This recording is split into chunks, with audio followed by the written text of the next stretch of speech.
And I would think about this, because I'll tell you what it is that you need to do to be successful. Some of these things aren't so malleable, but others are things that you can work on. Well, IQ, well, that's a rough one, because there's no evidence, as far as I can tell, that you can do a damn thing about your IQ.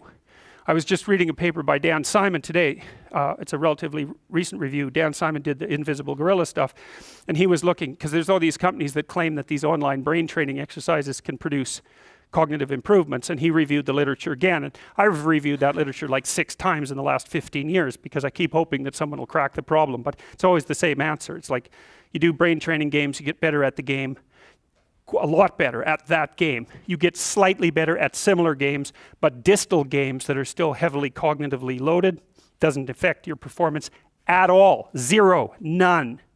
So the issue of how to raise IQ, man, that's a killer. No one knows how to do it. I can tell you how to stop your IQ from decreasing as you get older. That's not so bad, because it does that. Fluid IQ decreases from the time you're 20 and pretty rapidly. It's physical health is the best preventative. So exercise, physical exercise. Weirdly enough, you think, well, why? Well, your brain uses oxygen like mad, right? And it needs to be kept clean and well oxygenated. And physical exercise, both like weightlifting, so anaerobic and aerobic exercise both seem to be very, very effective at staving off cognitive declines across the lifespan. So that's a really useful thing to know, because that's the only thing we know that does that. So then the next best predictor of lifetime success is conscientiousness. Well, so, and of the 2 aspects of conscientiousness, say orderliness and industriousness, the better predictor is industriousness. So the question is, well, what can you do about your industriousness? And the answer to that is, well, that's kind of rough too, because there's a strong genetic component. But you can work on micro habits with regards to your conscientiousness. And I think the best micro habits, this is partly to do with this future authoring program processes, I think the best thing you can do with regards to your conscientiousness is to set up some aims for yourself, goals that you actually value. And the future authoring program helps people do that. And basically, it does a situational analysis it helps you do a situational analysis of your life more than a psychological analysis, I would say. And so the questions are something like, well, all right, you're going to have to put some effort into your life. And you need to be motivated to do that. And so what are the potential sources of motivation? Well, you could think about them in the big 5 manner. If you're extroverted, you want friends. If you're agreeable, you want an intimate relationship. If you're disagreeable, you want to win competitions. If you're open, you want to engage in creative activity. If you're high in neuroticism, you want security. Okay, so those are all sources of potential motivation that you could draw on, that you could tailor to your own, your own personality. But then there are dimensions that you want to consider your life across. And so we ask people about, well, if you could have your life the way you wanted it in 3 to 5 years, if you were taking care of yourself properly, what would you want from your friendships? What would you want from your intimate relationship? How would you like to structure your family? What do you want for your career? Well, how are you going to use your time outside of your job? And how are you going to regulate your mental and physical health, and maybe also your drug and alcohol use? Because that's a good place to auger down, because alcoholism, for example, wipes out 5 to 10% of people. So you want to keep that under control. And then so maybe you develop a vision of what you would like your life to be, and that associates the goal. Well, once the goal is established, and then you break down the goal into micro processes that you can implement. The micro processes become rewarding in proportion, in relation to their causal association with the goal, and that tangles in your incentive reward system. We talked about the dopaminergic incentive reward system, and that's the thing that keeps you moving forward. And the way it works is that it works better if it produces positive emotion when it can see you moving towards a valued goal. Okay, well, what's the implication of that?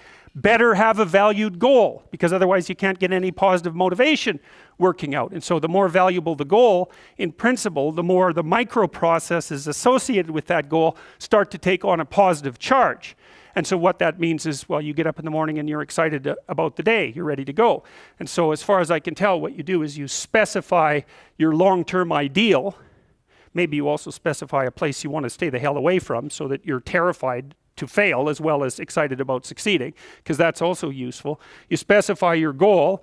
You do that in some sense as a unique individual. You want to specify goals that make you say, oh, if that could happen as a consequence of my efforts, it would clearly be worthwhile. Because the question always is, why do something? Because doing nothing is easy. You just sit there and you don't do anything. That's real easy. The question is, why would you ever do anything?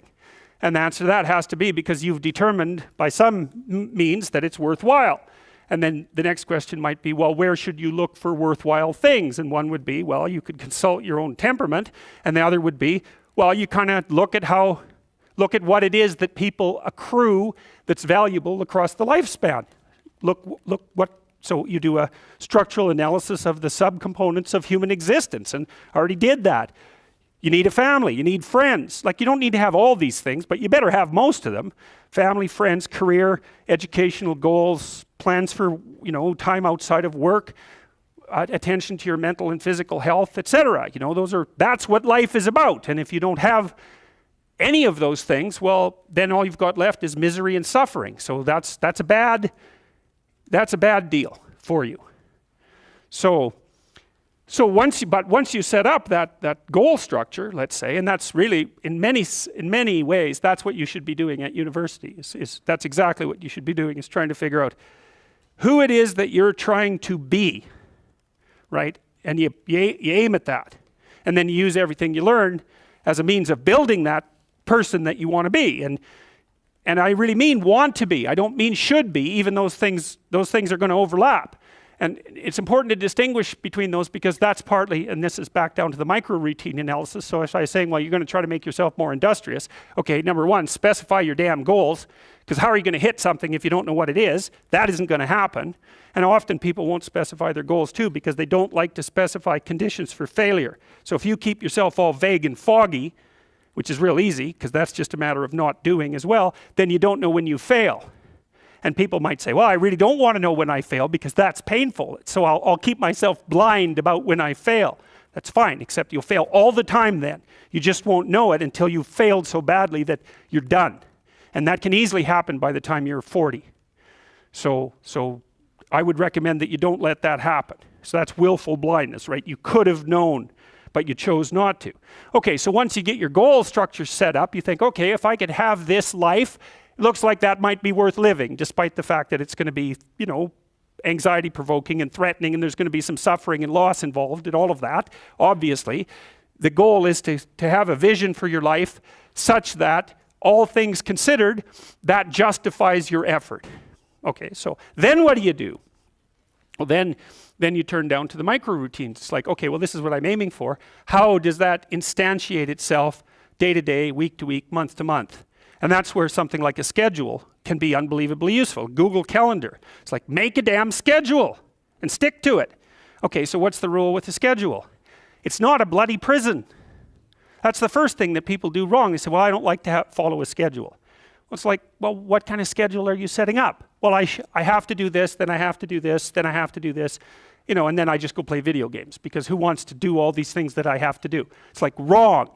Set the damn schedule up so that you have the day you want. That's the trick. It's like, okay, I've got tomorrow. If I was going to set it up so it was the best possible day I could have, practically speaking, what would it look like?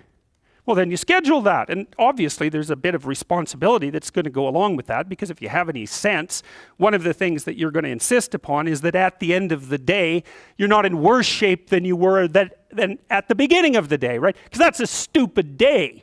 If you have a bunch of those in a row, you just dig yourself a hole and then you bury yourself in it. It's like, sorry, that's just not a good strategy. It's a bad strategy. So maybe 20% of your day has to be responsibility and obligation, or maybe it's more than that, depending on how far behind you are. But even that, you can ask yourself, okay, well, I've got these responsibilities. I have to schedule the damn things in. What's the right ratio of responsibility to reward? And you can ask yourself that, just like you'd negotiate with someone who is working for you. It's like, okay, you got to work tomorrow. Okay, so I want you to work tomorrow. And you might say, okay, well, what are you going to do for me that makes it likely that I'll work for you? Well, you could ask yourself that, you know. So maybe you do an hour of responsibility and then you play a video game for 15 minutes. I don't know, whatever turns your crank, man. But, you know, you have to negotiate with yourself and not tyrannize yourself.